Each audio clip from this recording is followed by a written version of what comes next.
And our featured guest speaker today is Neil Carter, a former high school geometry teacher, father of 5, and a writer for Pathos.com at Godless in Dixie. He lives in Jackson, Mississippi, and he mostly writes about living as a skeptic and former evangelical in the heart of the Bible Belt. He's the director of group development for Recovering from Religion, charter member of the Mississippi Humanists Association, and the state representative for both the Secular Coalition for America and for the Openly Secular campaign. So please welcome our guest speaker, Neil Carter.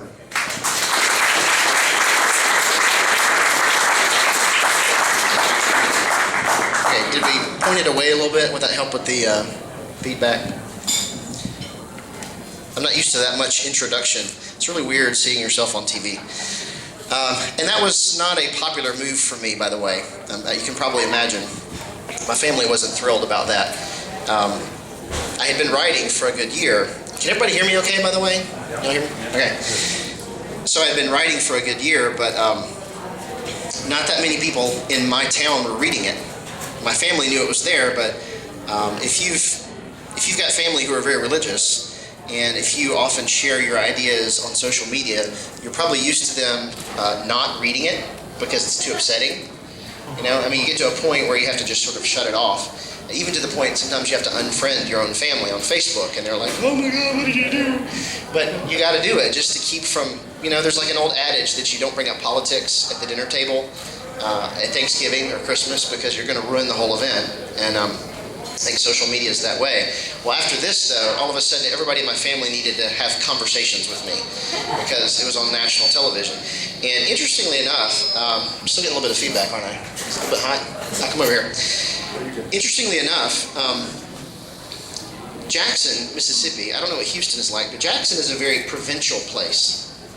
So when it was on CBS, it was seen by a few people, but that's not what got everybody's attention. It's when the local news covered that story, that's when everybody started calling my family with 1,000 questions, and they wanted to know what was going on. And it's funny, that's the way provincial life is in the South. They don't even watch national news a lot of the time. They just kind of watch what's local, and that's what got everybody's attention. Anyway, okay, so tonight I'm talking about the rise of the nuns. How many of you have heard of that before? Okay, most of you have. Basically what this is it's a growing awareness that more Americans are leaving their religious backgrounds and they're declaring themselves unaffiliated. Over a short period of time, a large number of Americans have gone from identifying as one religion, specifically Christianity, to identifying as nothing at all. And one of the points that I'm going to make is that not everybody who identifies as a nun is also an atheist. Many of those who identify as nuns would not identify with humanism. They just don't really identify with Christianity per se, you know. And we're going to talk about that in just a minute. But I also talk about the difference between nuns and duns. And that's just a phrase that I coined because I wanted to make a point about how within the non-believing community there's a lot of variety. To simply say that a quarter of the American population is now non-affiliated, that really doesn't tell you enough about what they do believe. It just tells you they're not okay with the Christian label or any other label. So we'll get to that in just a minute. And yeah, I said Humanists of Houston because good grief. All right, the Religious Landscape Survey is done by the Pew Research Trust, the Pew Research Center. This was started back in like the 50s or 60s, and honestly it's the most accurate survey of religion in American life that you're going to find. Gallup also does a poll, and you know, individual publications will do polls and religious surveys, but this one's the most accurate for a lot of different reasons. For one thing, they have a large sample size. You may not be able to see this, but just sorry about that. I didn't realize I needed to make it bigger font. They survey 35,000 people, which is a big sample size. You know, if you see stuff on USA Today, they do like 1,001 people. And they consider that a good sample size for the entire American population, which is a little bit crazy. But 35,000 is pretty good because they've done the research and they've tried to make it a cross-section of the American population. They also, they did it at 2 different times to establish a baseline and then something to compare it with 7 years later. And they noticed significant changes in the American population just in that 7-year time period. All right, they interviewed people by landlines and cell phones. Why do you think that matters? It's a generational thing. All right. Of those who have a landline, you're going to have it's going to skew towards the later end in the age spectrum. Let's just put it that way. And back in 2012, when they were trying to cover the presidential election, I should probably pause and explain a little bit more detail that they cut out of the interview. There was an hour-long interview followed by another 2 hours of me showing them around town and kind of showing them what life in Jackson, Mississippi is like. I showed them how some of the banks scroll Bible verses across their marquee instead of mortgage rates. In Mississippi, you wear your religion on your sleeve. That's good for business, it's good for politics, it's good for everything. All your social interaction is going to be, wow, that just got louder. All your social interaction is going to be benefited by wearing your religion on your sleeve. And of course, the reverse is also true. That if you wear your non-belief on your sleeve, sucks to be you, And for what it's worth, I didn't actually pick to be out. I kind of got nudged out by other people. And when that happened, everybody's actions, everybody's relation toward me changed. So during that time period when I was teaching for this one school, we were covering the presidential election. And I was giving them as accurate a picture as I could of what was going to happen based on averages of state polls. That was Nate Silver's idea, and it's a great idea. You just, instead of picking one poll to follow, you use the averages of all the state polls. And if you know anything about the Electoral College, you know that each state is worth a different number of points. So Texas is worth, how many points? 50-something maybe? And Mississippi's worth 6 or 7. It's based on population. California is worth a ton of points. So the person who wins California gets a ton of points. The person who wins Texas gets a lot of points. And of course the demographic changes that Texas is undergoing is going to change who gets those points within the next couple of election cycles. And you can bet the Republican Party is worried about that. But anyway, not to get too far off on that, I was giving them an accurate picture of what was going to happen. And 2 weeks before the election, my students predicted 50 out of 50 states correctly. We nailed it. Like the Electoral College guess that we came up with was perfect. We had no mistakes. The only state we weren't sure about was Florida. And Florida wasn't sure about Florida. It took a couple of days till after the election, and we even got that one right. So I was giving as unbiased an opinion as I could. But they were going home and telling their parents, and their parents were getting a totally different viewpoint. Their parents were watching Fox News, and Fox News was predicting that Romney was going to win in a landslide, and they were using the word landslide. It was such a skewed picture of reality. There was a reason why I was getting off on that. Oh yeah, so the reason why Fox was able to demonstrate and support their predictions was that they were doing all of their surveys on landlines. And so their data was skewing to an older population. And of course, it was also skewing towards more of their readers, or viewers, I should say, which of course the Fox viewers are almost all Republican, except for the ones that are watching just to poke fun at it. Okay, and some are libertarian, I'll give that. All right, it's nonpartisan. This is the Pew study. It does a really good job of not being sectarian. It was originally started by Christians, but it's very, very objective. So it gives a really good picture of American life. What did the survey say? From 2007 to 2014, those identifying as Christian dropped 8%. 8% of the American population dropped off. All right, here's the stats in a graphic. Okay, let me see if I can make this show up. My little pointer, is it going to work? Yeah, you can't really see that. All right, notice that your mainline Protestant there in the middle dropped several percentage points.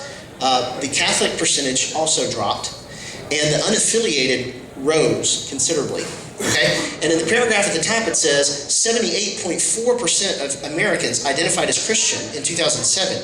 It dropped to 70%, 70.6, just 7 years later. That's kind of astounding. That's a big difference. I'm talking about people who don't even identify with the Christian label at all. All right, so that was a significant change. Those identifying as having no affiliation rose 7%. All right, nearly a quarter of all Americans now identify as nuns. One of these days, I'm going to make a meme.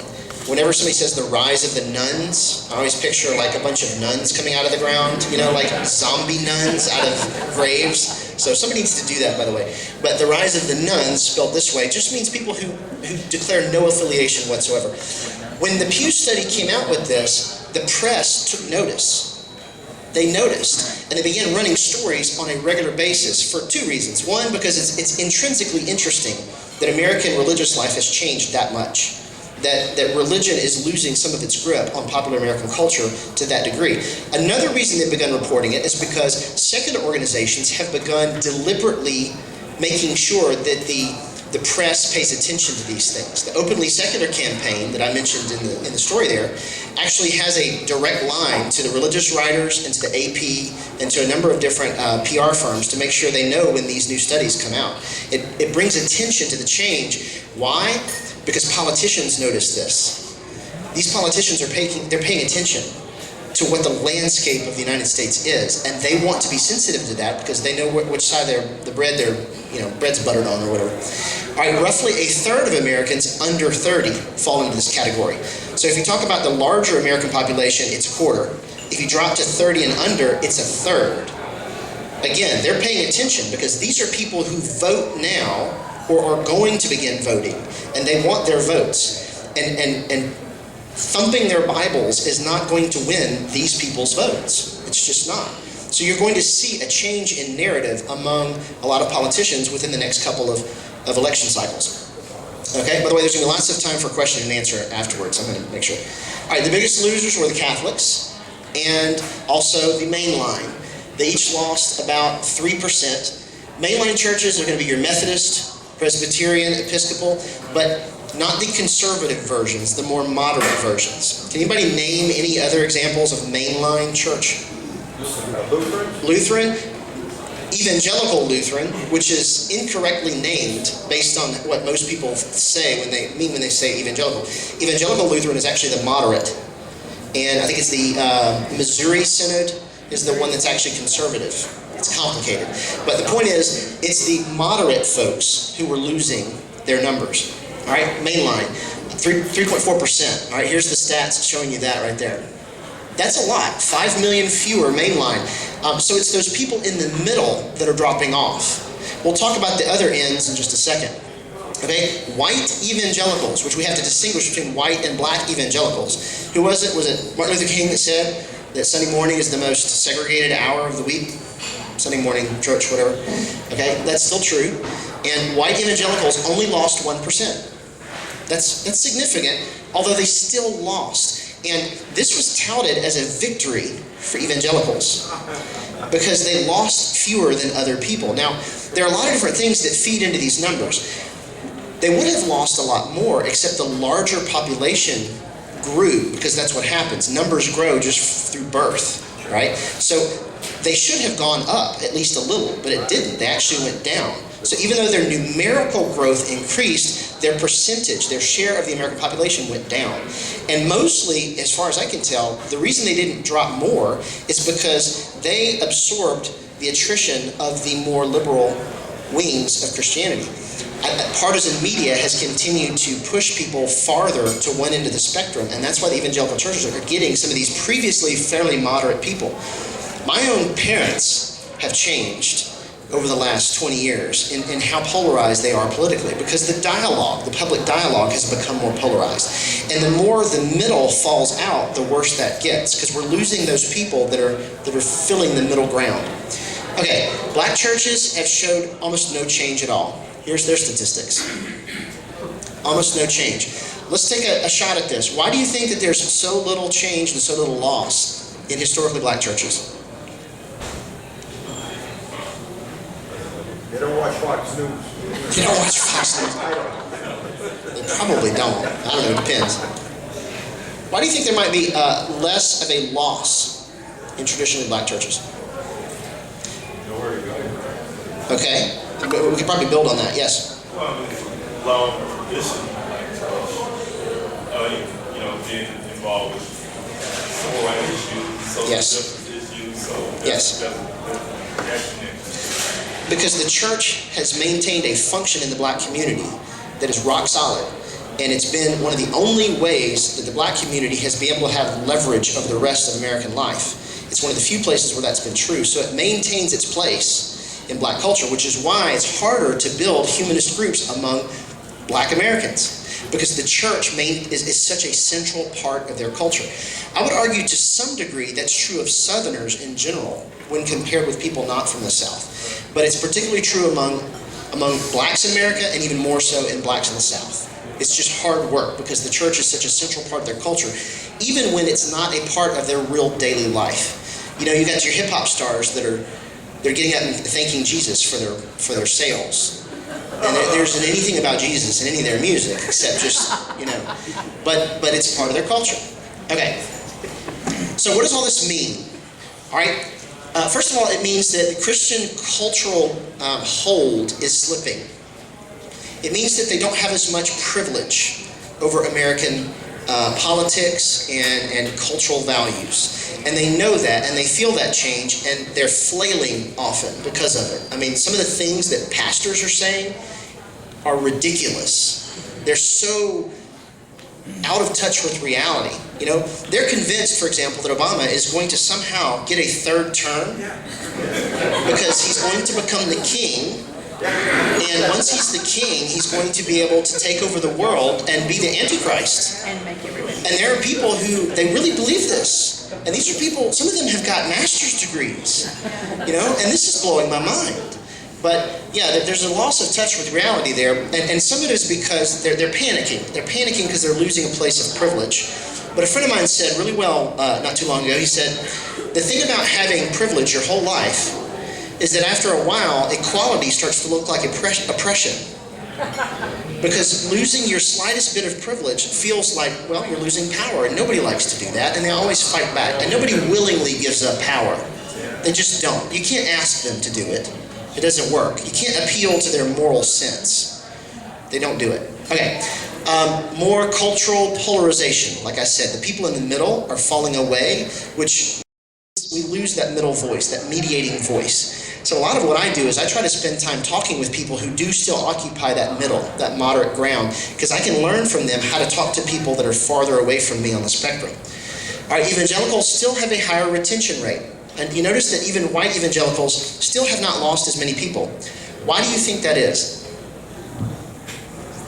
Why have white evangelicals lost so few?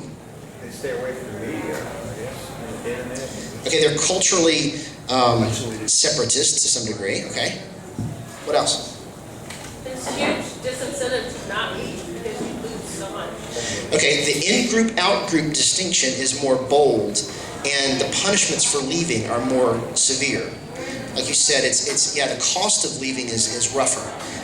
If you leave a liberal church, they're not going to shame you and guilt you. They're not going to call you up and disfellowship with you, or, you know, I have friends who left Presbyterian church and they got this formal letter, you know, and it's like there's this formal process you have to go through to be officially out of the group. It's kind of harsh, the language. Anything else? What else would be why do you think they do such a good job of retaining their people? They have, are they more in the political realm? They have had pull. I shouldn't get off on that for too long because I taught history and I could talk for a long time about how that happened. We can talk about it a little bit later. They have had a place of privilege. They've had a place at the table. And I think that flattered them. I think it flattered them, and it helped, you know, reinforce their tribal identity. I think another reason is just fear in general. I think they do a really good job of using fear. And I'll be honest with you, fear does a good job of maintaining group cohesion. And that's something that evangelicals have in their favor. Fear of what? Well, fear of the Antichrist. Fear that the boogeyman's going to come along someday and make life miserable. Fear of hell. Fear of judgment. Fear of falling out of your community. And sometimes the smallest thing can make that happen. You know, I remember having a conversation at one point during my deconversion when I finally admitted to my wife that I couldn't do church anymore. I had been doing it for years and I just couldn't do it anymore because it got to where the stomach pains that I was having for the next 2 days after attending church, it took 2 days to diffuse. And I said, I really think I would be a more pleasant person to be around if I didn't have to do church on Sunday. But that caused such a major problem because that's a shame to the family. For the spiritual head of the family to quit attending church it's going to reflect badly on everybody. You know, even the parents.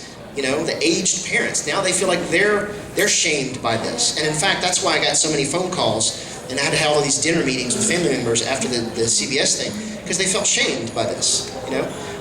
That strong in-group, out-group distinction has that effect. They're also pretty good about, when it comes to indoctrinating, as far as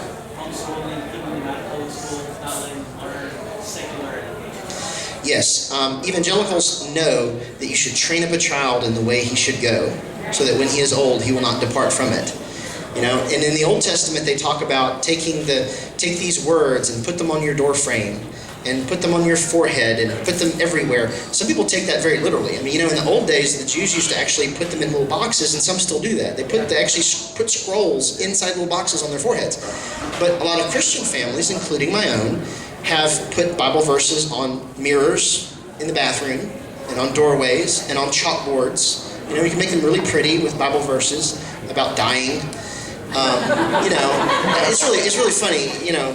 But anyway, okay, so all these are reasons why they've maintained a high retention rate. They cannot hold on to it for a whole lot longer, though. They're going to have to reinvent themselves because American culture is changing too rapidly. All right, most of the nuns still believe in some form of deity. You realize that, right? Okay, so a quarter of the American population now identifies as non-affiliated. Most of them believe in something spiritual or supernatural. The percentage that would actually identify as atheist or agnostic, you're looking at 3% atheists. Still, after all of this, only 3% identified with that word, and another 4% said agnostic. Now, those two words don't always mean different things. I've got a video a short little 2-minute video I'm going to put out in a couple of days that it says that I'm both those things. Because to me, they mean almost the same thing. It just depends on which question you're asking. If you ask me, do I believe in any gods? My answer is no, which means I'm an atheist. But if you ask me, do I know for sure that there are no gods? My answer is no, I don't. So that makes me an agnostic. But they're not mutually exclusive terms. One's a question of belief, one's a question of knowledge. And we can get real philosophical and tweak those words and say that they're really on the same spectrum, but for the sake of communication, I like to separate them. All right, 7% total. We're still in the single digits in terms of non-theism, which means that the other 93% of Americans still believe in something. They just kind of don't know what to call it. I call them vague theists. You know, it's just there's something out there. And as vague as it is, you try to take it away from them, and they get pissed. They get mad because this is something central still to their identity. There's something in human nature that feels the need to believe in this. I'm not one of those people who believes that if you were to remove religion from the planet, what is that Monty Python Eric Idle says, I believe in separation of church and planet? Well, I think that if we were to do that tomorrow, it would come back.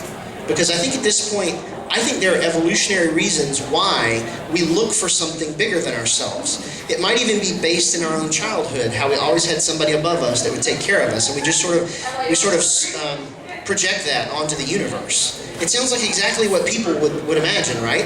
Behind the cold, impersonal universe, of course people would think there's a person behind it all. That's just natural.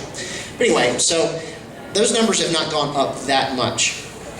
All right, so I distinguish between the nuns versus the duns, because what I found is when I first started writing about my own disbelief, my own non-belief, I found out that I was not necessarily like a lot of non-believers. Many of them had never been believers before in any kind of religion. And we were talking different languages. And that's why it's become convenient to me to distinguish between nuns and duns. I'm a dun, meaning I was in it and now I'm not. All right, an ex-believer. Duns can sympathize with people of faith. That's one of the things that's different. All right. When I began deconverting, I tried to find books that would help me work through my own thoughts, and none of them helped. All of the books that I grabbed were written by people who had never been Christians before. Or if they were, it was such a shallow, superficial, cultural thing that they wrote about faith as outsiders. And honestly, it would have helped me if somebody could have written more about what it's like to have been an insider in the faith and wrestle with all the mind games that you go through, all the guilt and the shame and the gaslighting that happens that you do to yourself as you're working your way out of your religious background. I needed people to write about that, and I couldn't find anybody at the time who was doing that, so that's why I started writing, to start thinking out loud about it, and I found out a lot of other people had the same questions, the same problems.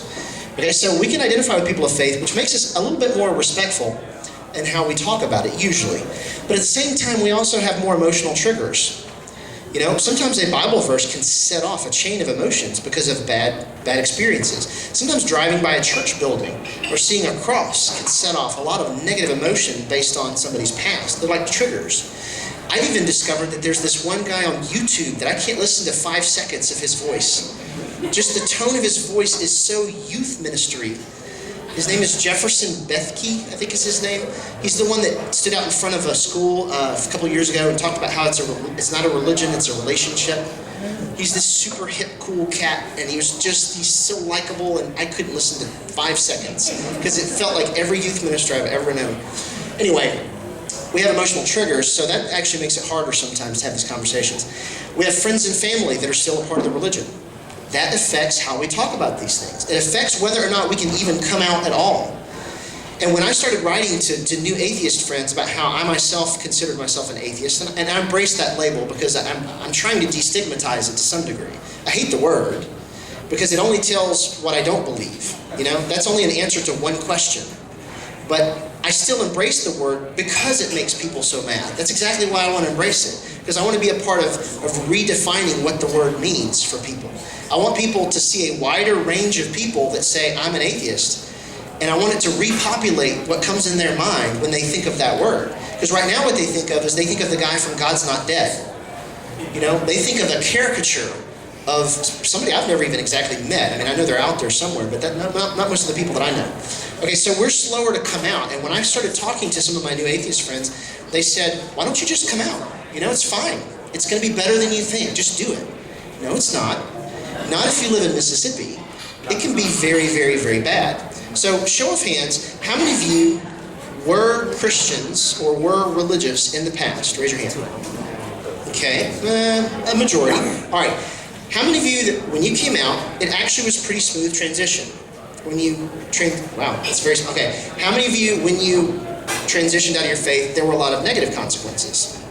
Okay. All right, somewhere in the middle. I got you. For many of us who are from very devout families, this becomes traumatic because it's a loss of a central identity. All right, and that affects how we talk about it. It affects whether we even talk about coming out. And at the end of the video, you heard me say that if you're not honest about who you are, you're not really owning your own life and you're not really living. I really believe that, but it doesn't necessarily help you take ownership of your life if you're in a position where coming out is going to make you lose everything. Does that make sense? That's not necessarily owning your life. I encourage people when they ask me, should I come out to my friends and family? I encourage them to wait until they're in a place where they don't even have to ask me that question anymore. Because they've got such a strong support structure, a social support for themselves. They've got a place to land so that if they do get negative experiences from their family, they're not going to be totally alone. And that's my first advice is, if when in doubt, I would wait. Wait until you're in a place where you can come out comfortably and you don't have to worry about having nobody to support you when the time comes. All right. The nuns speak as former insiders, and we know the nuances of language. And I encourage the ones who have never been devout to listen to the way the formerly devout talk about these things. Because sometimes there are little fine nuances that get lost on people that were never a part of the faith. And you can watch believers and Christians shut down once the language is not used correctly. You know what I'm talking about? Everybody has a slightly different emphasis and their own vocabulary, and it helps to talk to people who were a part of that at one point. That's one of the benefits of the nuns.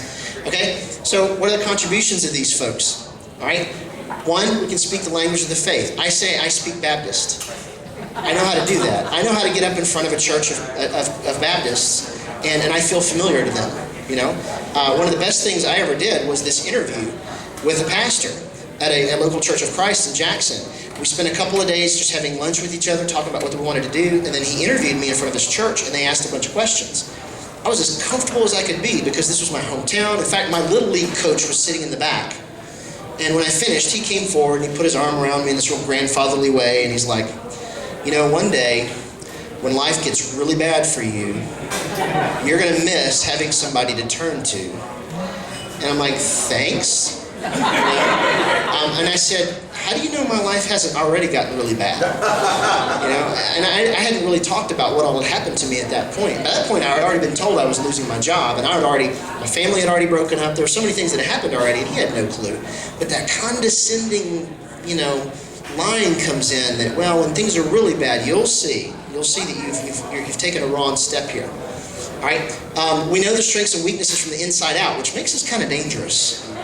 You know, for me, I know that I know where the weaknesses are in the Christian faith because I was a part of it. I know that those mind games are what really keeps people in. And if you could kind of shine a light on those things, those little scripts that people run in their head to try to explain away, like when prayer doesn't come true, right? And it doesn't, except with about the same success rate as a horoscope, right? And I tend to say that your prayers, statistically speaking, your horoscope will come true some of the time. And so will your prayers, and for the same reasons. And it's because what happens is, if you could make your prayers so vague that they're impossible to falsify, you've got a winning formula, you know? Or you can pray for things that are so non-measurable, like having peace. I want to have peace. That could be a self-fulfilling prophecy, you know? I mean, over time, devout people learn to change their prayers into prayers that cannot possibly fail. You know, it's a game, and just drawing some light on that helps teach critical thinking skills, which ultimately is my goal. My goal is not to make everybody the same thing I am. I just want to teach critical thinking skills, because then maybe some of the mistakes we make won't be the same mistakes, it will be new mistakes, right? We come at it from a different angle. Like I said, I've got more of a psychological approach to analyzing religion. A lot of people like to go through traditional arguments for the existence of God and talk about the finely tuned universe and yada yada yada. I'm bored stiff with that kind of stuff. That's not what made me rethink my faith. What made me analyze my faith was those mind games and stopping and realizing how I was playing them on myself.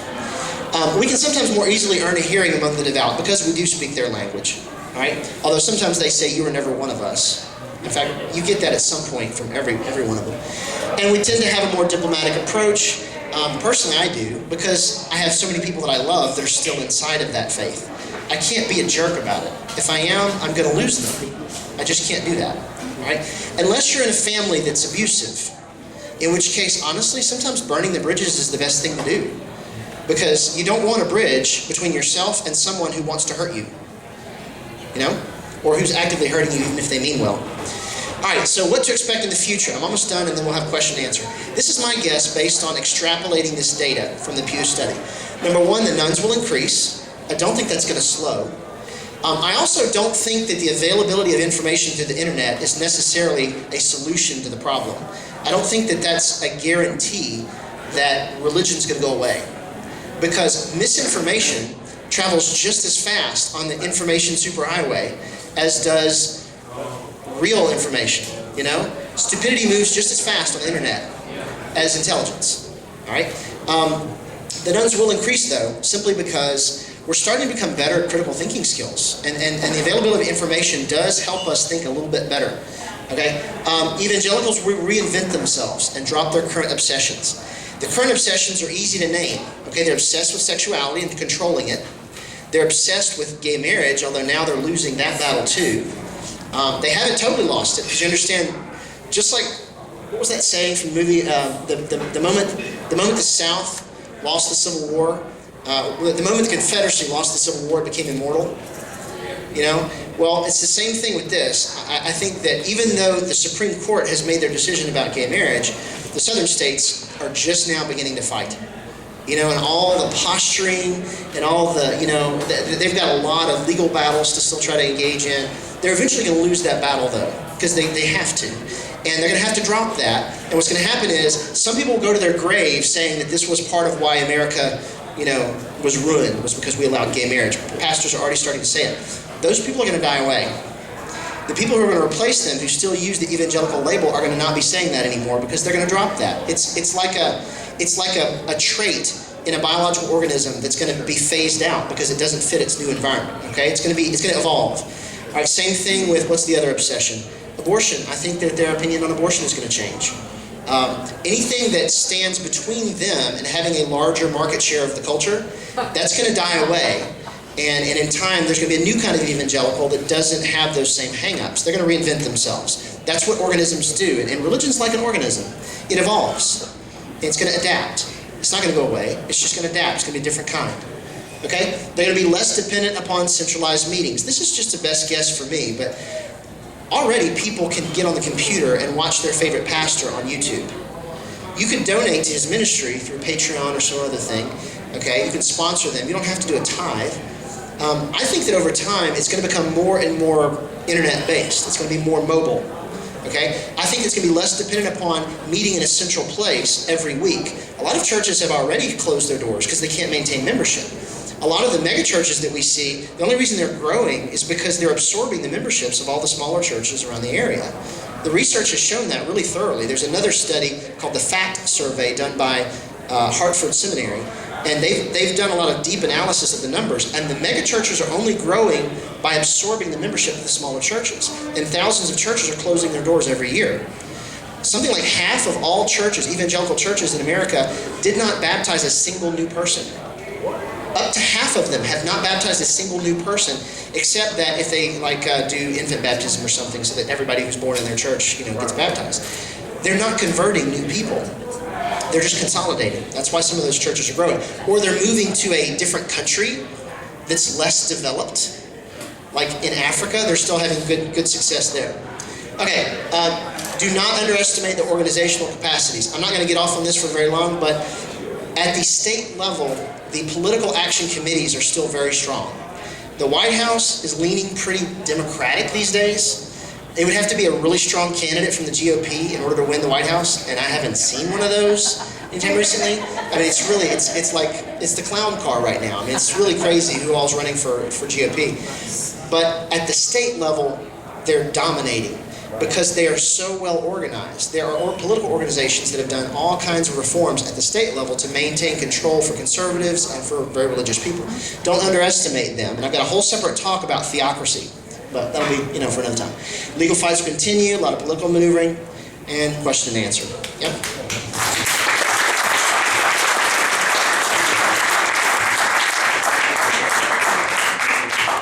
All right, yeah, thank you very much, Neil. So, yeah, that was great. So, yeah, please, we've got plenty of time. We've actually have the room reserved all through the evening, so feel free to stick around as long as you like afterwards and socialize. So, but while we're not pressed on time, please do be respectful of people's time when doing your questions. Please keep them brief and concise, and please keep them in the form of a question as well. So.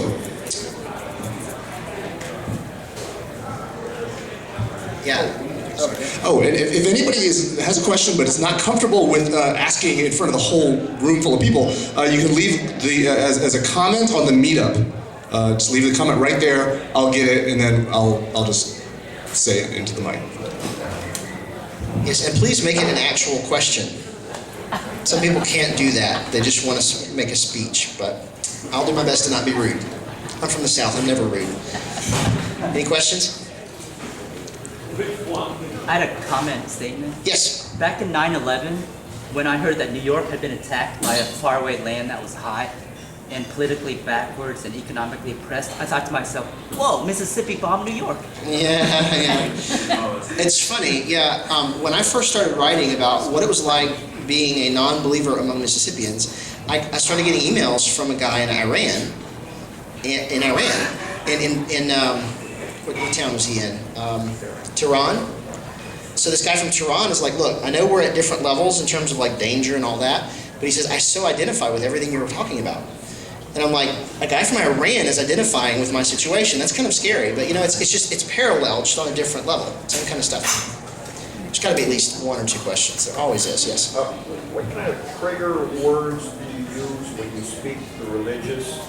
And you mentioned that you have more ability to speak to them. Yes. And recall, establishment of I'll repeat the question. Yeah, so how do I talk to the religious in ways that they understand? Right. Honestly, I have a degree in Bible, so that helps. Right. I spent 20 years in church, and so I know where some of the key talking points are. I use Jesus on them a lot. My current relationship with Jesus is complex in that I'm one of those who believes that he was actually a person, a real person. It's not very popular nowadays to believe that among atheists. I really think he was a real person, but I think that layers of legend got laid on top of him. Much like 100 years from now, people may think that Chuck Norris wasn't really a real person. Because layers of legend have been on top, put on top of him, and I think it's the same kind of principle. I think he just grew over time. C.S. Lewis has this famous thing where he has to either be a liar, a lunatic, or the Lord. But the fourth option is or legend, and that makes the most sense to me. So within that realm, though, I still know the things Jesus said, and Jesus said some really good stuff. He said some terrible stuff, and he said some good stuff. I'm not even sure they're all the same person. He may be a composite of several people. In fact, when we read Jesus, I think we're reading as much about the struggles of church communities 30 years later, putting words back into his mouth. But among those things, he said some good stuff. Like one time they were challenging him about being clean versus unclean, and they were thinking very physically about what it means to be clean versus unclean, and he inverted their belief system and said, well, when you eat something that you think is unclean, that just passes through your body and comes back out the other end. How does that make you unclean? He suggested that maybe it's more what comes out of your heart that makes you unclean. That was actually a pretty sophisticated thing to say, if you think about it, especially in his context. That was a next level sort of critical thinking skill. I would argue the same logic could be applied to sexuality, and say, so if what you're putting into your body is not what makes you unclean, okay, extrapolate from that. All right, so I think there were some great ideas in what he said. I know, for example, that when it comes to distinguishing between sexual deviance versus, say, self-righteousness, which one did he seem to have a stronger aversion to? Self-righteousness. Yeah. He had vicious things to say to the religiously self-righteous, and he was kind and gentle and compassionate towards the sexually deviant.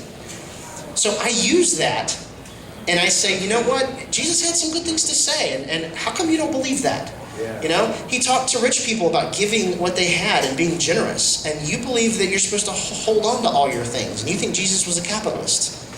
And I want to stop and talk about those things, because that's at least a way to work my way into challenging their beliefs, using something that they believe in. Right. And that's the key. Right. What I do is I try to address people's belief system within their own framework, and that's why it helps to have had a background in that. We give one more story, and that's that if any of you read my blog, you may know that one night one of my girls came to me crying because she had recently gotten saved. My girls are being raised by me and their mother, but their mother's raising them to be good Baptists.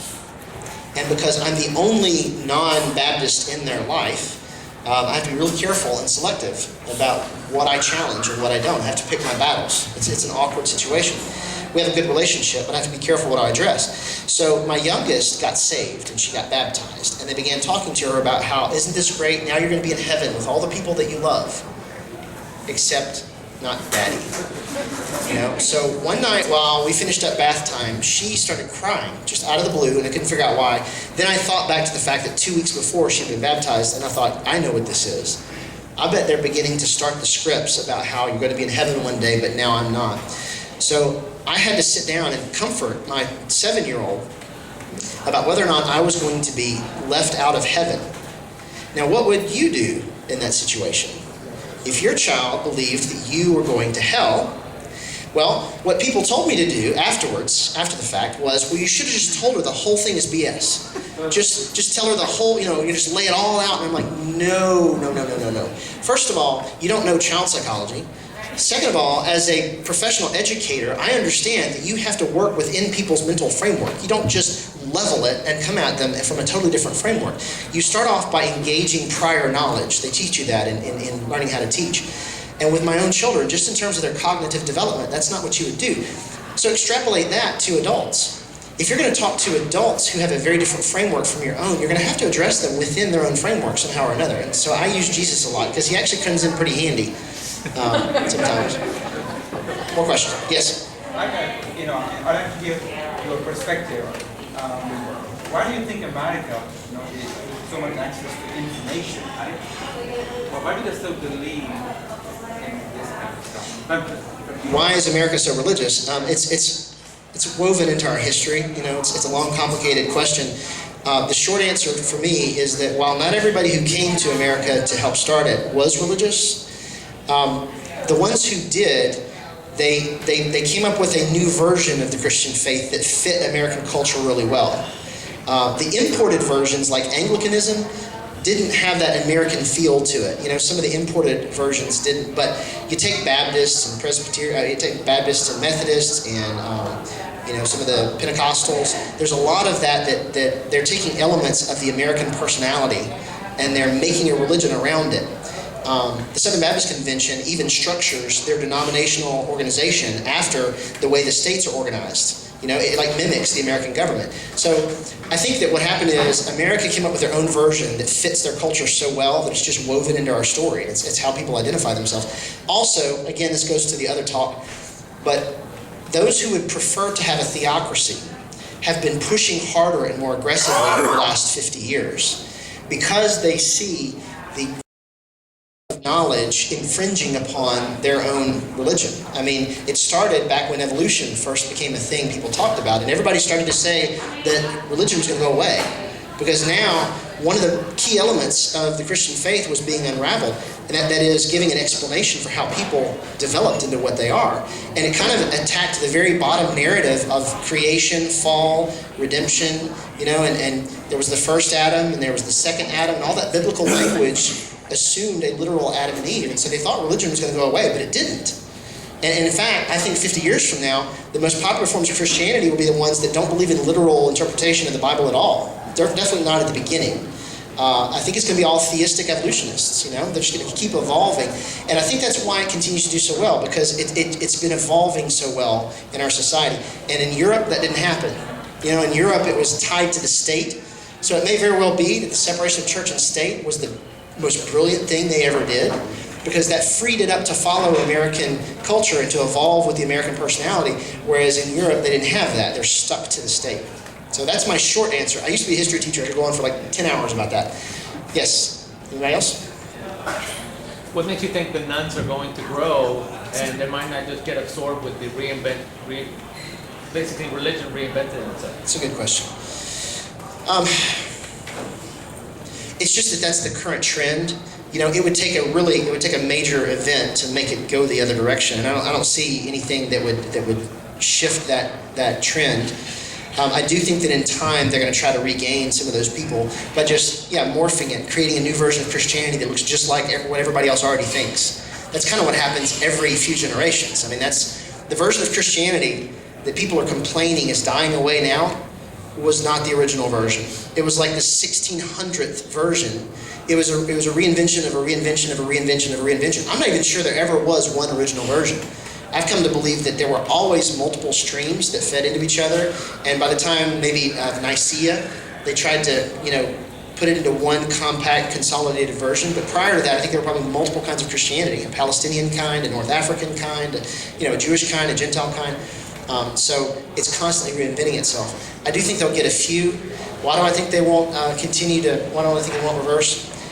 Honestly, I don't have that much faith in their ability to come up with a version that's really going to sell well, because I really think that there is a growth in our knowledge base that's a real problem for them. As long as we don't end up with something like Idiocracy.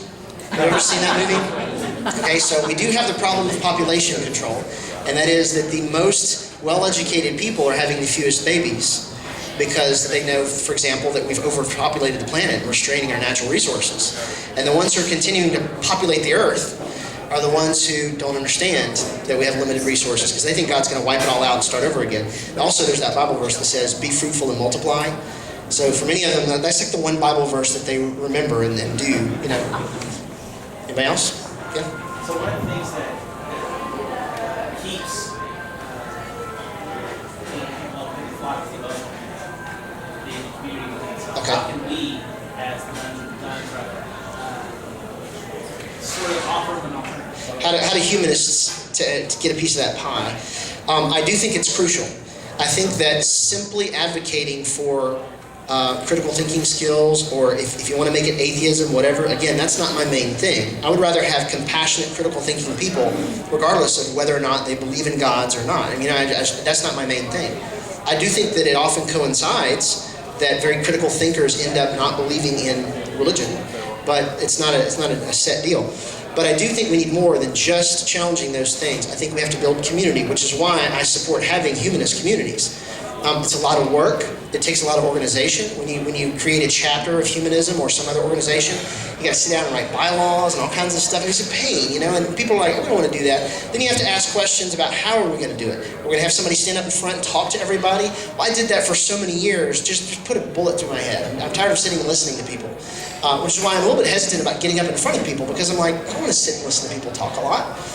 Or if they're going to have music, what kind of music is it going to be? Are we going to have our own hymns? What's that going to look like? You know, I don't know the answers to those questions, but I know we need regular gatherings. I know that there needs to be a locatable community, because that's the way human beings are wired. It's the way we've evolved. We need to have real life people, not just virtual people we can connect with on Facebook.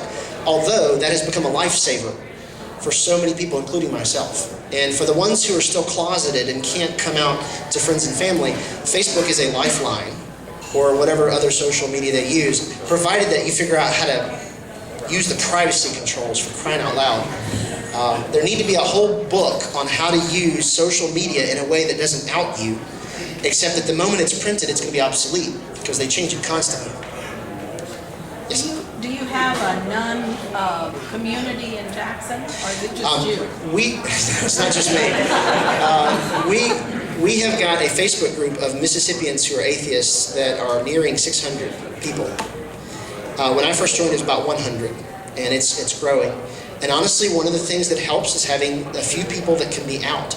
And for the last couple of years, like if a news crew wants to talk about humanists or atheists in Mississippi, there's only one person that's willing to get in front of a camera.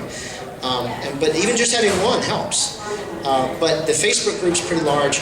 Jackson area, there's probably 30 or 40 of them, maybe 40 or 50 that are from the Jackson area. And we try to get together, and every once in a while we'll drive down to halfway down the state to have a picnic with people from the coast.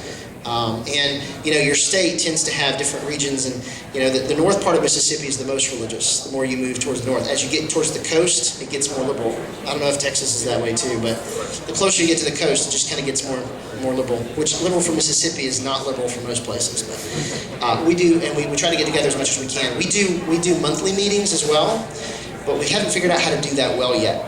I have not been able to have much say-so in how that runs. And I've got all kinds of opinions on how to do meetings, because I was in a house church movement for about 10 years. And group dynamics are very important to me, and having everybody sit and listen to one person talk, I can only do so much of that.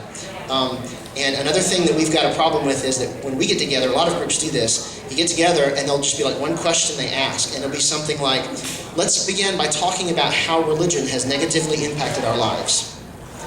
And that's the full extent of the discussion. I mean, can you see a problem with starting a meeting that way? It becomes a gripe fest. And while I think that there's reason to deal with those things, people have got to have a place where they can vent about, their parents might be treating them like crap. They may have had a spouse leave them. They may be losing custody of their children. There's a judge who won't let them have custody of their children because the wife takes their children to church and he doesn't. I know of a couple where they're both atheists. But when they divorced, the wife started taking the children to church because she knew the judge would award custody based on that, and she was right. So he had to go try to find a lawyer, and he found this one bulldog of a lawyer who fought this. But all the judges in Mississippi are Bible thumpers, and they give you speeches about taking your kids to church, and it's just the way it is. So I would suggest something more constructive, and having speakers come and having debates and having talks, and then finding projects to do, finding something besides just meeting to talk about how bad life is in your state, or in your region. But I think we need to work on that a lot. I think we need that. Yes? Do you find there's a difference between how leaving religion affects women as opposed to men, or is it specifics that come into play? Well, first of all, yes, there's always a difference in dynamic. I'm still in a position of listening to the stories. Some of the stories like what Vicki Garrison has written about, and I've talked with her some. Amber and I were just talking about some of her stories too, and she's written some. Especially from the more conservative backgrounds, the amount of baggage to unpack is more intense for women than it is for men, because there's less oppression for men. Take for example Pentecostal churches, and those are the ones that I had more experience with. Now I go to a Pentecostal church, and the women, every aspect of their appearance was scripted out to a T. You could get out a ruler and measure exactly how clothing and hair had to fall on them, and the rules about what you could do with your hair and what you couldn't, whether or not you could wear makeup. You could get in the tanning bed, but you couldn't wear makeup, and there's all kinds of rules that were scripted out so that all the women pretty much looked the same. Meanwhile, the men could dress however they wanted, and there was so much embellishment, the gel in their hair, the big nice suits, and it was clear there was a big disparity between what the men could do versus what the women could do, and that just struck me immediately. So the amount of baggage to unpack, although the baggage that the men have to unpack now is that they've come out of a religion where they think that they rule the world. And once they come out of that, they've got their baggage is that they think that the world revolves around them. And they think that they're supposed to be the king of their domain, and that's not actually the way healthy relationships work. So it's a different kind of baggage, but it's baggage that impacts everybody else instead of them, Any more? Utah, yeah. Yes. Can you share a little bit more about when you were outed at school and then some of the fallout that happened there Sure. at school? Yeah, and I kind of meant to touch on that earlier. The way the video made it sounds like I just sort of threw out there that the reason why I was let go from my job was the atheism. There's a specific reason, okay? The day after the election, when we had nailed it perfectly, my principal came into my classroom before the class began, and she said, "You are not to speak of the election at all today with your students." And I said, "What? We've been covering this for months." And I pointed to the board where the number was, where we got the electoral college perfect. And I said, and she cut me off. She said, "You will not speak of it today. And if the students ask you about it, you're going to change the subject, and you're going to tell them we're not going to talk about it. And if they ask you any more the rest of the year, you're not going to talk about it in my history class." Wow. And I said, well, the kids are going to be really disappointed because we've been covering this for a long time, and they were really engaged. She's like, "Oh, I know. They talk about your class in the hallway. They talk about it at home." And I kind of waited for the punchline. I'm like, that's good, right? She said, "It stops right now." And I'm like, "Okay. Can you tell me why you're doing this?" She said, "I need you to begin talking less about controversial issues in your class. Anything that is related to religion or politics, you need to just back off of it." Now, I have never discussed religion with them in my class, ever. A few weeks before, one of the girls in my class had gotten on Facebook and saw that one of my friends had a Facebook profile called Mississippi Has Atheists. She changed her name to Mississippi Has Atheists. That was her profile picture. And so the student saw that and came to school the next day, and in the middle of class, she raised her hand and she said, "Mr. Carter, is it true that you're an atheist?" Just out of the blue, no context. And I said, "I'm not really going to discuss that with you because this is not an appropriate topic for our class." She said, "Why didn't you say no?" And so immediately she began to tell everybody that I was an atheist. My kids got cornered on the bus one day by a girl that was in my class. "Is it true your dad's an atheist?" And my kids didn't know. I hadn't talked to them. It was 2 more years before I talked to them. And they were like, "No, he's a Baptist." They didn't know. And afterwards they came home and were like, "Why did they do that?" And I'm like, I just ignore her. That's not the way I wanted to have this discussion. Long story about how I handle it with the kids. But so the principal says, "You can't talk about politics or religion." And I said, "Why not?" Then she stepped back and she folded her hands. She said, "Because there's talk in the community that you told your students you're an atheist." And I said, "Well, that's not true. I didn't actually tell them I was an atheist." But my next thought was, that shouldn't matter at all. This shouldn't even be a discussion we're having. And she just told me that the reason why I can't cover these topics in class is because people say I'm an atheist. It's like a rumor at that point. There's all kinds of laws governing which you can tell a teacher they can and can't talk about it in their classroom. And I was more careful covering topics like politics than any other teacher in my team. If you read the blog where I talked about this, I told you about how one of my children, in fact, was having the lesson about Israel, moving into Canaan, which historically we have no reason to believe Israel existed prior to Canaan. There's zero evidence that there was such a thing as Hebrew people as a group outside of Canaan. The whole Egyptian conquest, Egyptian captivity, all of that. We have no historical evidence whatsoever. I'm a pure mythicist when it comes to the Exodus and all of those events because we have no evidence at all. A lot of reasons why it wouldn't even make sense. But when it came to talking about the history of Israel in their history class, my 7th grader came home one day and said, yeah, the teacher was like marching around the classroom and blowing trumpets, like imaginary trumpets, talking about the walls of Jericho coming tumbling down. Well, there's nothing in the curriculum about that. I mean, none of the miraculous stories are in the textbook, but the teacher was teaching that because that's just Mississippi. You know, I mean, they learned their history from the Bible, a lot of it. That principle, in fact, had come through one day when it was my turn to teach about Israel, and she took over my classroom for 20 minutes.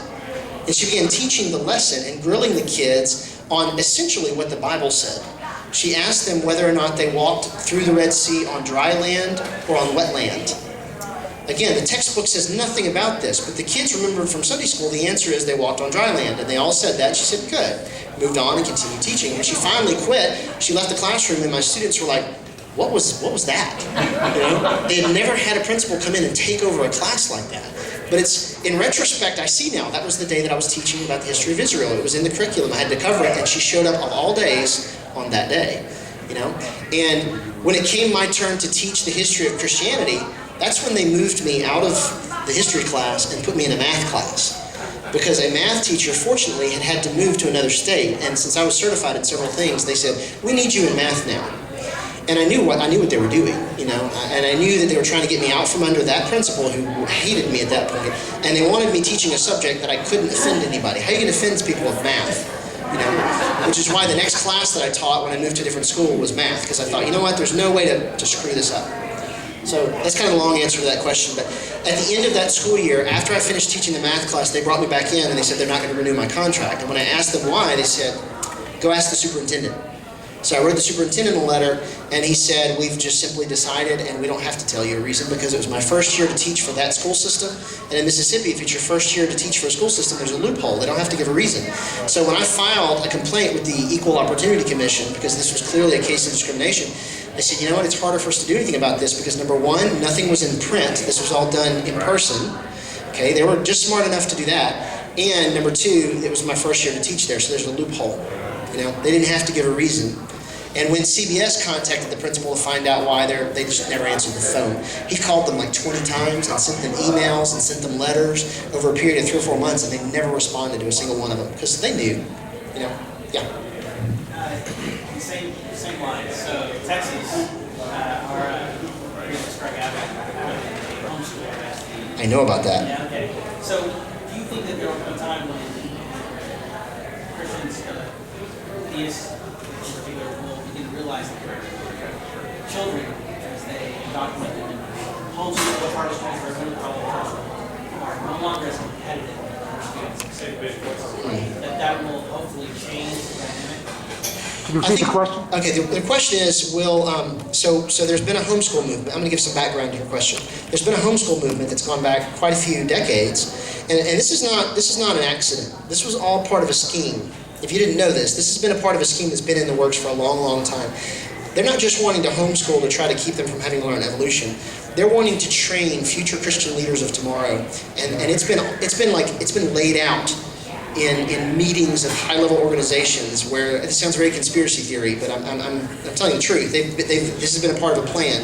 They said we got to get the kids that from the moment they start schooling, we have to raise them entirely inside of homeschool, and then they even had to go and create a college pretty much for the homeschool kids. It's called Patrick Henry University. It's basically for homeschoolers, so that they never have to get challenged by any beliefs outside of their own homeschool curriculum. I mean, the development of the curriculum from kindergarten all the way through college is already worked out for them. And they've been aggressively working to change laws in states to make sure that they can do this without any repercussions. And I think it's no coincidence that the lady that just got put in charge of the Department of Education for Texas is a homeschool mom. You know, I don't think that's an accident. And I think it's all a part of this scheme, but they don't admit that. So the question is, will they ever get to the point where they realize that this is hurting them because it's disadvantaging them in the professional world? And the answer is, it's complicated. I think that intelligence is compartmental, and I know a lot of people who are creationists who are quite functional at their jobs, who are very successful in their schooling. They hated biology, and they might have had to get their biology credits through like a local community college where it's just sort of like they pass everybody, so they don't have to take too many classes like that. But they do very well in all their other subjects because intelligence is compartmental. It doesn't matter that they're like several decades behind in their understanding of biology. They find ways to work around it. There are even people who work in biological fields who don't believe in evolution, but they can still function in their careers. Why? Because that's just kind of the way, intelligence is compartmental. Just because you're way behind in one topic doesn't mean you can't thrive in multiple other ones. And we tend to not think that way. We tend to think that if we disadvantage kids in this one area, it's going to affect all the others. And I think sometimes there is bleed over. I do think that. I think that when we teach kids to not value critical thinking in one area, sometimes it affects other areas too. They become more susceptible and more gullible to things like politicians telling them, oh yeah, I promise, we're about Christian values. And actually they have nothing to do with Christian values at all. It's just lip service. But I think that it's going to change, but not because they change. I think cultural forces are just going to weaken that movement, and it won't be from within. I think most of the beneficial changes, the evolution within Christian traditions, is not from the inside out. It's from the surrounding culture forcing them to change or die. And many times they can't change, so they just die, but the new forms have adapted, and, I think the homeschooling thing is going to have to change because, I don't know, I just don't think it's going to work. I think it does disadvantage them, but they can work around it. I think the thing is, these people are still getting into the professional world. They can still be successful lawyers and doctors. My last Sunday school teacher, I often tell this, he is a world-class oncologist. He goes to Brussels every year to chair a committee on research protocols for oncology. He's an internationally known oncologist. He's a creation scientist. He studies creation science. He has a wall full of books from ICR and from the old 70s days when they first started doing flood geology and all that kind of stuff. That's a hobby of his. He's a brilliant man. His son is a Rhodes Scholar and now is an award-winning oncologist himself. They're creationists. Intelligence is compartmental, I've often wondered about seminaries. I wondered with these prospective preachers. I'm here if they actually study. They say study the Bible. I was wondering, do they actually study the history? And how do they deal with the announcement I see? And how do they deal with a panel of men that throw that out, put that in, throw that out, put that in? And I was wondering if you'd ever had that kind of conversation with someone that is in the ministry somewhere and ask them, how do you reconcile this man-made Bible? Okay, so the question is, how well do people know the history of how the Bible came together? The Council of Nicaea and all that. And my short answer to that is, Bart Ehrman has written a lot of good stuff about that.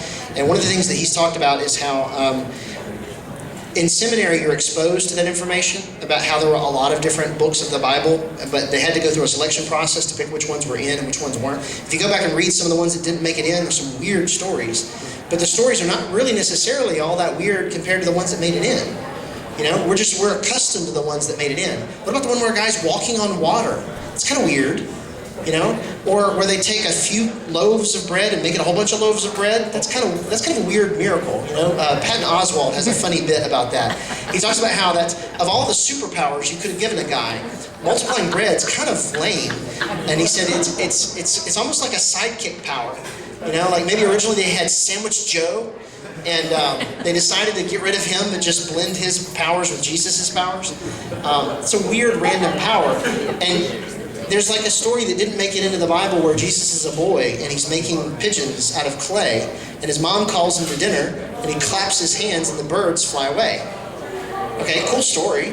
It didn't make it into the Bible, but it's not any weirder than walking on water, or floating into the sky. So the answer is that they get exposed to that information, the background history, but it goes in a compartment. It goes in a place that doesn't blend into the rest of it, and they forget it as soon as they get out of seminary. It has no pastoral application. How are you going to make something that's beneficial to a church out of talking about Nicaea? I can think of some ways. I could teach them critical thinking skills. Like the moment you realize that people had to go into writing the book and then selecting which parts of the book made it in, you've just introduced critical thinking skills. Because now, how do you know that the right ones got in? If they begin doing that, a lot of people say that the liberal tradition began with Martin Luther. He was a guy who said that he thought a lot of books of the Bible shouldn't have been in there. He took the book of James and ripped it out of his Bible called it an epistle of straw. But they learn that in seminary and then they forget about it immediately because there's no way to practically apply that in a conservative church. So they just filed it away and they forget about it. That's my answer to that. Yeah, so you engage a church and talked about atheism and got a Q&A session. The interview? Now with hindsight, do you think it was valuable for the people in the room, or do you think it was a waste of time? Do you think it's something that more church or things that we should do, engage? I would love to see that done more. The interview that I did, the same week that I started writing the blog, I did the interview with the pastor at the local church in Jackson, and that's the most important thing that I did. I mean, that to me, that's the most favorite thing I've done. It's the thing I've gotten the most response from people that said, I've been trying to talk to my family for months, and I haven't been able to broach these subjects, but that video was a non-confrontational way to show a Christian and an atheist having a conversation and not yelling at each other, and not calling each other names, and neither one was caricaturing the other. We worked really hard to keep it that way. I would love to see a ton more of those done. There are different organizations that are trying to do that more. There's Interview an Atheist at Church Day, which is the one that I was working with. And I met a new guy last week at TAM in Vegas, who's a part of Invite an Atheist, no, Send an Atheist to Church. And that's a project where they're actually trying to, they're fundraising in order to get people interviewed in a church, just like him at Meta did when he did I Sold My Soul on eBay. He actually had churches bid on his soul, and whoever bid the highest bid, he would go to their church, and it's brilliant. I would like to see a whole lot more of that done, because as far as the people in the room are concerned, I don't know that anybody in the room really learned a lot from that. They might have learned that, okay, here's one guy who says an atheist who's not angry, and who knows what we came from because he's from the same background. I look and I talk just like them. But the bigger response is from the larger community that saw it. That video got sent out. It was like 100,000 views pretty soon. And that's because there were so many people that identified with it, and they loved the fact that we weren't tearing each other down. Clearly that's something that a lot of people want. There's a need for that. There needs to be more of that. And that's the reason why I keep writing, because I can tell this is a niche that hasn't been filled with enough people yet. Since then, more people have begun doing it, but we need a lot more. Hopefully I'll eventually be able to put some of this stuff into a book. It requires time to do that and to stop traveling. And also, I did quit my last job because it's a long story, but the previous teaching job sucked really bad. It was an inner city school, and the reason I was there is because the more I come out, the harder it is to find a good job. Certainly teaching, because teaching is just one of those intrinsically emotional jobs. It's like one of those things that parents, you talk about somebody teaching your child and it hits a nerve for them. They can't talk rationally when you talk about the kids. And we're the same way, by the way. Everybody's that way. There's a protective mechanism that kicks in where we become less rational when it comes to talking about what we do with children. It's just human nature. But you do that with religious folks and they just fly off the handle at the idea of an atheist teaching their children. I guess they think I'm going to make them atheists, but, anyway, yeah. I'm curious, how many years you had to struggle with this dilemma of turning out or not believing in what you were raised? Because I never had that contradiction with myself. So I'm trying to understand. Well, the majority of people who write me are in that situation. And I'm often I get letters from people or emails from people who they're in a marriage where one believes and one doesn't. And if you entered into your marriage on different pages, you generally can handle the difference because it was there from the beginning. But if you started off on the same page and then one of you left, it causes a major problem, except for the most theologically liberal couples. If you came from a very liberal church, you're like, atheist, whatever, we don't care. As long as you're nice to people. But if you come from a conservative background, then you're threatening the marriage to leave the faith. And so this is a real struggle for a lot of people, and their whole identity is wrapped up in this world. So yeah, I get a lot of people writing me that I don't know, over the last couple of years, I've probably had 400 or 500 people write me with a very similar story. If not their spouse, then it's their kids or their parents or somebody else very close to them. That they're trying to figure out how to talk to them because there is no middle ground. There's no nice way to say I'm an atheist to a fundamentalist. There's no middle ground. Yeah. Or I don't believe that stuff is difficult to say. Right, yeah, and to dovetail on that, Greta Christina made a good point about this one time. She said, when the gay and lesbian community was working on coming out and learning how to have a vocabulary about that and being more open about their sexual orientation, for most people, they do not immediately assume that when you say you're gay, that means you think they're supposed to be gay too. There's a handful of people that seem to think that too. Like, if I'm gay, that means everybody's got to be gay. That doesn't make a whole lot of sense. But atheist is different. If you say you're an atheist, you're making a statement about reality that implies that I'm wrong if I think differently from you. So it's more intrinsically offensive to say you're an atheist. So I've got another blog post that's basically saying there's no nice way to say you're an atheist, and Daniel Dennett said that too. He's like, there's no polite way to say that you believe the other person's whole life has been devoted to a folly. Incidentally, he was saying that about Christians talking to atheists, but it works both ways. You know, there's no non-offensive way to say that. He had his interest. Yes. Have you ever heard of a fellow named Daryl Ray? Yes. Daryl. What? The God Virus. Book he wrote? Yeah, he's a great guy. Daryl founded Recovering from Religion, and I'm actually starting to work for them some now too. Sarah Moorhead has taken over the leadership of the organization. Daryl's a funny guy. Yeah. He's a great guy. Talks a lot about sex, which is one of the reasons why I like him, because that's a subject that's very near and dear to my heart.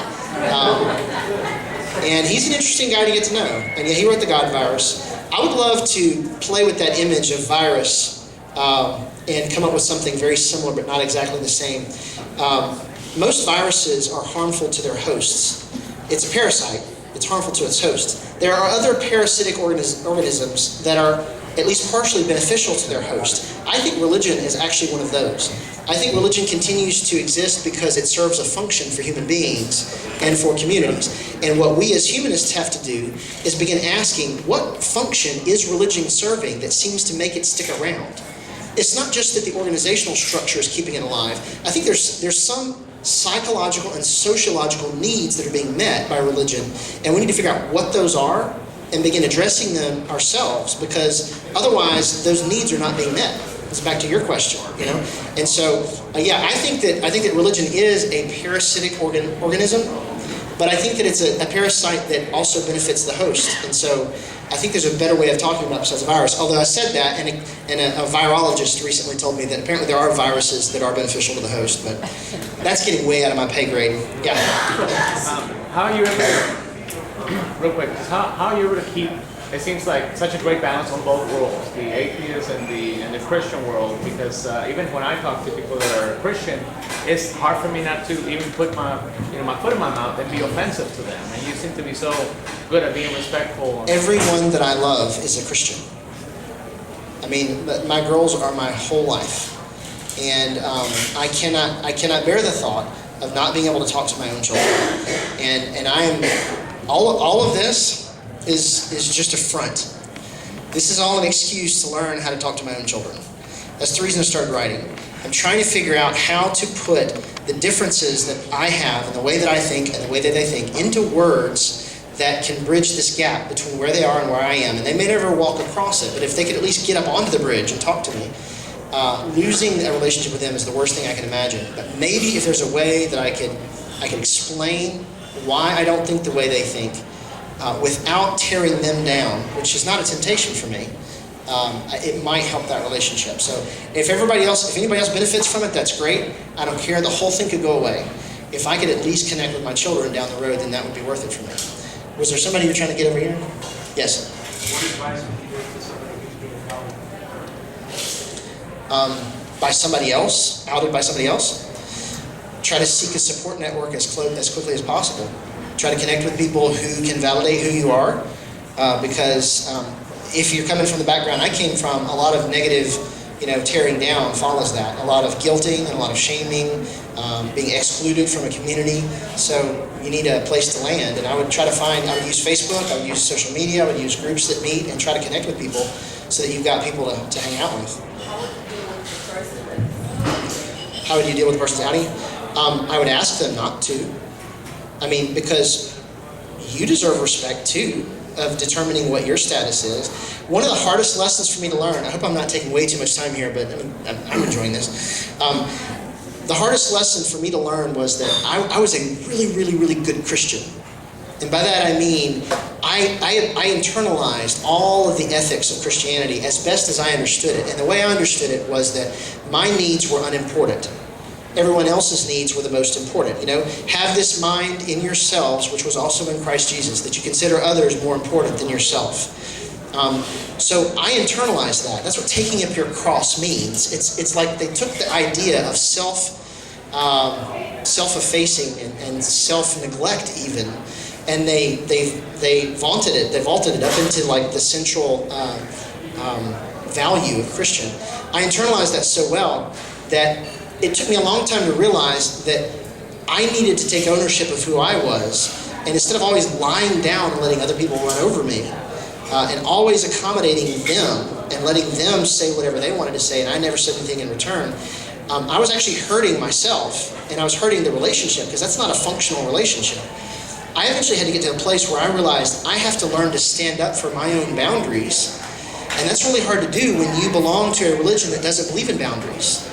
And that was a major realization for me, and I didn't get that realization until I started talking to other former Christians, and they kind of gave me a vocabulary to figure that out. One of the writers was Cassidy McGillicuddy. She does a blog called Roll to Disbelieve, and she was in one of the groups that we're in, and she gave me some vocabulary and said, you know what, you have personal boundaries that you don't even try to fight for because you never learned them. This is a religion that tells you that you can't make your own decisions because you're fallen and you're broken and you need somebody else to come save you. That kind of mentality does not show respect for personal boundaries. And one of the hardest things about unpacking your religious background is learning how to establish those boundaries. How to tell somebody, for example, you cannot say this thing to me, because when you say this thing to me, it disrespects me. I know you believe that what you're saying is loving, but when you say it, here's what I hear you saying. And it doesn't matter that you don't see it the same way. I've just told you this harms me. Now, are you going to respect the boundary that I've just established? Or are we not going to be able to have a relationship? And I had to do that with people very close to me. I had to do that with my dad one day. He said something that was very harmful. And I said, if you want to continue having a relationship with me, you have to not say this anymore. And he respected it. It was upsetting because it's really hard to do that with your own parent. But if you insist on a boundary, it will work. Or else you have to just break the relationship. Because some people can't respect boundaries. They just don't know how to do it. Some people are abusive. In which case, I'll cut the tie and move on. It's not helping to have that person in your life. I've gotten you a couple of times, so yes? I wrote mine down, so that's okay. How do you find the patience to deal with everything you mentioned about your daughters, and how do you know how to handle the conversations? I'm in a really similar situation, and it's heartbreaking to see my kids being brainwashed in such a harmful way. But like you said, at their ages and development level, there's not much you can do about it. How do you find the patience? Do you believe that they'll see through the brainwashing as they get older? And do you know of any resources for people in this situation? I'd like to develop some resources myself if I have to. So what do I do about the fact that my kids are being brainwashed, essentially? I mean, that's what indoctrination is. Not everybody brainwashes, okay? Some of us are better at not brainwashing because we try to teach our kids critical thinking skills, and we try to teach them to be free thinkers. The people who tell you you're supposed to just tell your kids there's no God, that's not free thinking. That's not critical thinking skills. You're telling your children what to believe. A real free thinker teaches their children to have critical thinking skills. That's something I can do with my kids without actually directly addressing religion. You could address other things. Magicians are really good at this. There's a lot of magicians who are in the skeptic and free thought community who use magic as a great teaching tool to show how we perform illusions with each other. And people even come and sit and watch the illusions, knowing that it's going to be illusion. And they pay money to be fooled, which is weird, but it's human psychology. You could examine other people's religions and pick them apart because, Mormons believe really weird things, right? So you just analyze what's weird about what Mormons think or what Muslims think, and then once they develop critical thinking skills for the other religions, it's not automatic, but you've given them tools. What on earth? You've given them tools that they can eventually examine their own religion with, and that's kind of what happened with me. Was I learned how to critically analyze other people's faiths. Then within the Christian faith, I had to critically analyze why my version was right and everyone else's was wrong. And the more I asked those questions, the more I realized, wait a minute, I can't say for certain that mine is. What I really learned at the end was that we're all very good at fooling ourselves. And that's what set me down the road to deconverting, was I realized how good we are at fooling ourselves, and I had to ask myself, what had I fooled myself about? So the answer is, with my kids, I'm biding my time, and the reason I'm patient is I don't have any other choice. There's nobody else in their life but me. So I have no choice but to wait it out, to try to pick my battles, and pick the things that don't go straight to the core values that I know are going to be a major battle. There's a lot of, there's like this elaborate intellectual chess match going on between their mother and me about every decision that we make, and it's difficult, and I think I usually lose because I'm outnumbered. But I try to hit the important stuff, and I think that as they get older, the fact that their dad is different is going to mean something to them, especially if I've maintained a good relationship with them, and if I've done what I could to not fall into the stereotypes that they've been taught of what I'm supposed to be like. But I still deal with that all the time, and my kids already look down on me a little bit because they think, poor dad, My daughter told me last week that I'm being deceived by the devil. Yes, I've gotten that. And to have your own child look at you and say those things, it's insulting, and it's sad, and it's angering.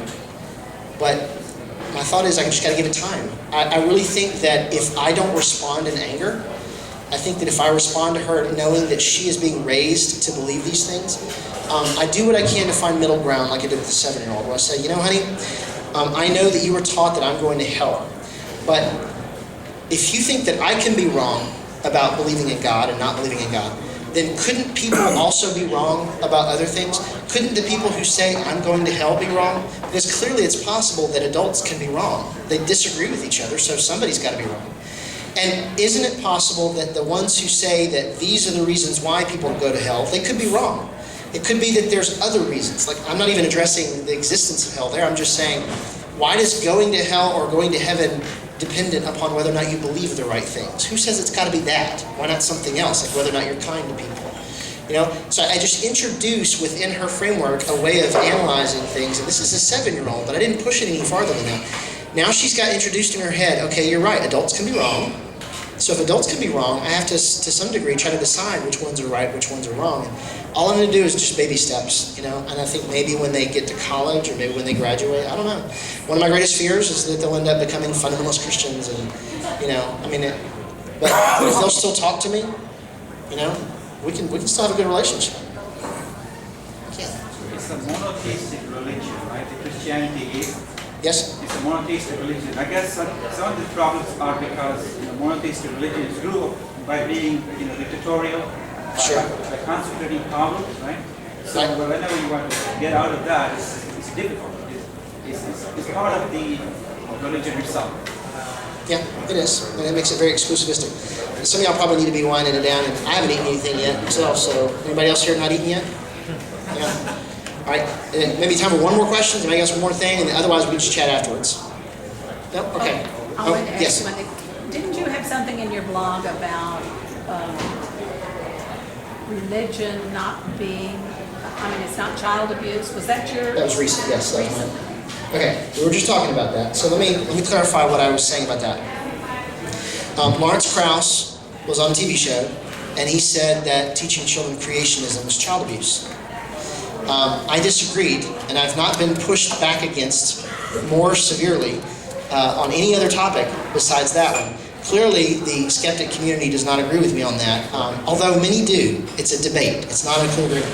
Now, what I did not say was that indoctrination is not child abuse. I said creationism. I was talking about the topic of creationism itself. I didn't feel like it was legitimate to call that specifically child abuse for a number of different reasons. And one of the main reasons is, as a teacher, the word child abuse carries a certain legal connotation that involves removing children from their homes, from their parents. That word has baggage to it that I don't think that Krauss was even necessarily intending. He was using a soundbite that sold well, and did a good job of getting attention to what he was saying. I understand what he's trying to say. I objected to his use of that specific term. A lot of people disagreed with me, but most of the people who disagreed with me disagreed because they wanted to talk about hell. And I wasn't talking about hell. I was talking about belief in like a literal 6-day creation and all that. Now, the argument tends to be, well, but don't they always occur together? The answer is no, they don't always occur together.